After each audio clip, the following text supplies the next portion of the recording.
Engines, performance, and drive. There are sportier SUVs, but the Skoda Karoq strikes a pleasing balance between comfort and driving fun. Although the Skoda Karoq is a close relative of the Seat Ateca, one of the defining differences is in the way they behave on the road. Skoda has opted for a softer suspension setup than the sportier Seat, which means it's more comfortable and arguably more family-friendly. It may not feel quite as crisp if you want to drive quickly, but while the Skoda's steering is not as involving as the Seat's, it still feels accurate and direct. Body roll is also sufficiently well controlled to help strike a great balance between handling and comfort. The benefit of the softer ride is particularly evident around town and on longer motorway trips, adding to the sense of overall refinement. The ride quality isn't as soothing as the Peugeot 3008, one of the Karoq's closest rivals, but there's not a lot in it. On Karoq models with selectable drive modes, there's the ability to alter the powertrain and steering response between normal, sport and eco. It also varies the urgency of gearshifting on models equipped with dual-clutch DSG automatic transmissions, while 4x4 cars get an additional off-road setting. The driving feel of 4x4 versions is all but identical to the two-wheel drive cars, as most of the time all the torque is sent to the front axle.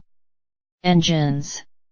Of the two petrol engines, the larger 1.5 TSI comes out as our clear favorite, although the smaller 1.0-liter three-cylinder engine performs pretty well, too.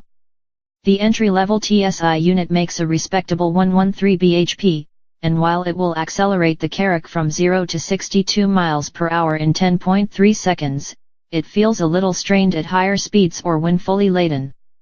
It means that when accelerating hard, you can feel and hear the work the little engine is having to put in, as the noise becomes somewhat intrusive and there's a small amount of vibration present through the pedals.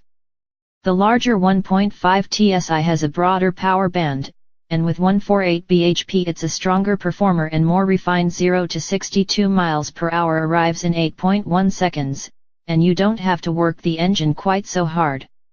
The smallest 1.6-liter TDI turbo diesel makes the same 113 bhp as the entry-level petrol, but has more torque, so it doesn't feel quite as strained when you need a bit of grunt, although it too can be noisy when stretched. 0 to 62 miles per hour takes 10.4 seconds. The 2.0-liter TDI has 148 bhp, and knocks off the benchmark sprint in 8.4 seconds, as well as offering a lot more punch for overtaking. This will help if you are intending to tow as well. MPG, CO2 and running costs. The Skoda Karoq won't break the bank, but it's not top of the class. Aside from the relative practicality, one of the Karoq's great attractions is the combination of fashionable SUV style with manageable running costs. Apart from a small fuel economy penalty, these cars shouldn't cost more to run than a comparable hatchback. The Karoq's petrol engines look attractive from a cost point of view too, as they're pretty efficient and cheaper to buy than the diesels you might typically associate with the SUV genre. The Karoq's engines aren't class-leading for economy, but they're still among the most efficient in the sector. The 1.0 TSI can return up to a claimed 52.3 mpg combined while emitting only 121 g/km of CO2. The larger 1.5 TSI's official figures are only slightly worse thanks to the inclusion of cylinder deactivation tech, with fuel economy of 51.4 mpg and CO2 emissions of 125 g/km. Reliability and safety. 4.5. VW Group parts sharing and safety tech should provide reassurance for Skoda Karoq owners.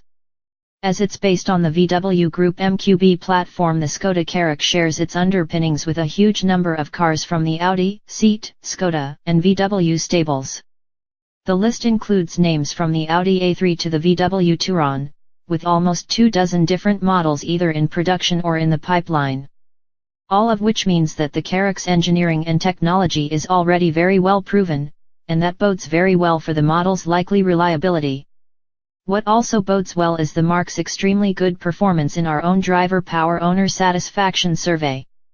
Last year saw the Skoda Superb and the Skoda Yeti take first and second spots in the overall driver power satisfaction ratings, and we've seen nothing to suggest the new Karoq won't impress owners to a similar degree in 2018. The brand finished second overall behind Lexus in our list of makers, too.